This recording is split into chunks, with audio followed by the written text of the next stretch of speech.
আমার স্নেহ ছাত্রছাত্রীরা, আমি তোমাদের প্রদীপ স্যার বিদ্যাসাগর স্টাডি সেন্টারের ফেসবুক পেজ এবং ইউটিউব চ্যানেলে তোমাদেরকে স্বাগত জানাই। আজকে আমি উপস্থিত হয়েছি মাধ্যমিকের ছাত্রছাত্রীদের যে এবিটি এর টেস্ট পেপারটি বেরিয়েছে সেই টেস্ট পেপারের ভূগোলের পেজগুলো নিয়ে তোমাদের সঙ্গে আলোচনা করব বলে। তোমরা ইতিমধ্যেই দেখেছো আমাদের এই বিদ্যাসাগর স্টাডি সেন্টারের ফেসবুক পেজ এবং ইউটিউব চ্যানেল থেকে আমরা মাধ্যমিকের বিভিন্ন সাজেশন আপলোড করেছি। আমরা আমাদের এই চ্যানেল থেকেই মাধ্যমিকের যে এবিটি এর টেস্ট পেপারটি বেরিয়েছে সেই টেস্ট পেপারের ভূগোলের সমস্ত পেজগুলো তোমাদের সঙ্গে আলোচনা করব এবং কমপ্লিট। আমি তোমাদের প্রদীপ স্যার বিদ্যাসাগর স্টাডি সেন্টারের ফেসবুক পেজে তোমাদের স্বাগত জানাই। এবারে আমি যে পেজটি নিয়ে আলোচনা করব সেটি হলো পেজ নাম্বার 82। দেখো, প্রথম প্রশ্ন ছিল বিভিন্ন সঞ্চয়িত ভূমিরূপ গঠিত হয় যে প্রক্রিয়ায়, এটি হবে আরোহণ প্রক্রিয়া। তারপরে দেখো, দুয়ের দিকে রয়েছে জলপ্রপাতের পাদদেশে জলাঘাতে গঠিত গর্ত যথাক্রমে কী নামে পরিচিত, না এটি হবে প্রপাতকূপ। তারপরে দেখো রয়েছে তিনের দাগে হিমালয় পর্বতের নীলকণ্ঠ শৃঙ্গ কিসের উদাহরণ, এটি হবে পিরামিড চূড়া।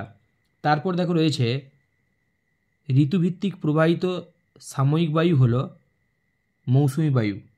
তারপর দেখো রয়েছে শৈলক্ষে বৃষ্টিপাত সংঘটিত হয় পর্বতের প্রতিবাদ ঢালে।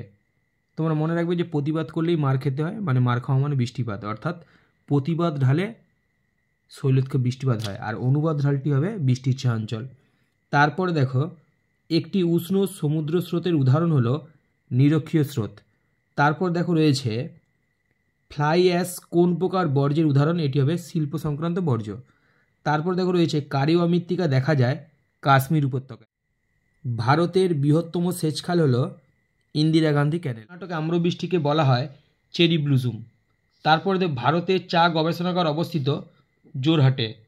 পরের প্রশ্ন রয়েছে যে শিল্পের জন্য সল্টলেক সেক্টর 5 বিখ্যাত, সেটি হবে তথ্য প্রযুক্তি শিল্প। তারপর রয়েছে দেখো ভারতের সর্বাধিক সাক্ষরতাযুক্ত রাজ্য হলো কেরল।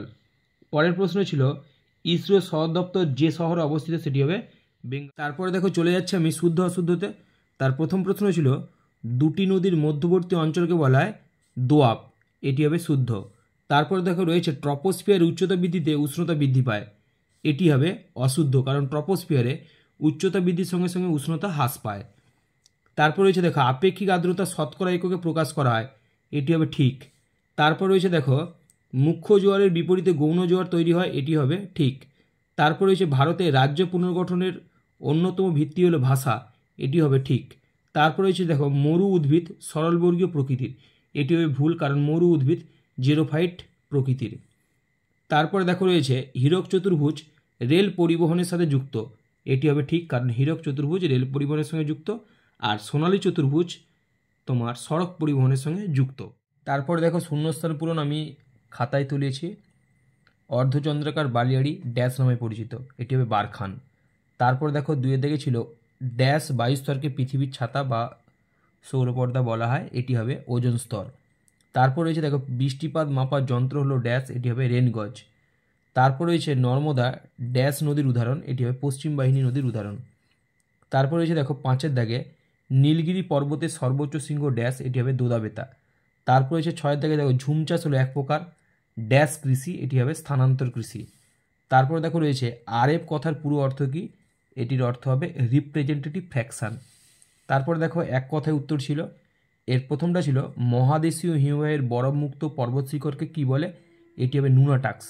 তারপর দেখো দুইয়ের দাগে রয়েছে ক্যাটাবেটিক বায়ু কাকে বলে, এটির উত্তর হবে যে পর্বতের ওপর থেকে যে বায়ু পর্বতের ঢাল বেয়ে নিচের দিকে উপত্যকার দিকে নেমে আসে সেই বায়ুকে বলবো ক্যাটাবেটিক বায়ু, অর্থাৎ পর্বতের ঢাল বেয়ে উপত্যকার দিকে নেমে আসবে তখন তাকে বলবো ক্যাটাবেটিক বায়ু। তারপর দেখো পৃথিবীর বৃহত্তম মগ্ন চড়াটির নাম কি, এটির উত্তর হবে গ্র্যান্ড ব্যাংক। তারপর দেখো রয়েছে কোন মৃত্তিকাকে কার্পাস মৃত্তিকা বলা হয়, এটি হবে কৃষ্ণ মৃত্তিকা বা রেগুন মৃত্তিকাকে। তারপর দেখো বাণিজ্যিকভাবে ফল উৎপাদনের প্রক্রিয়াকে কি বলা হয়, এটি হবে পোমাম কালচার। রয়েছে শিকড়ালগা শিল্পের একটি উদাহরণ দাও, এটি হবে কার্পাস বয়ন শিল্প। তারপর মোট জনসংখ্যার বিচার ভারতের কোন রাজ্য প্রথম, এটি হবে উত্তরপ্রদেশ।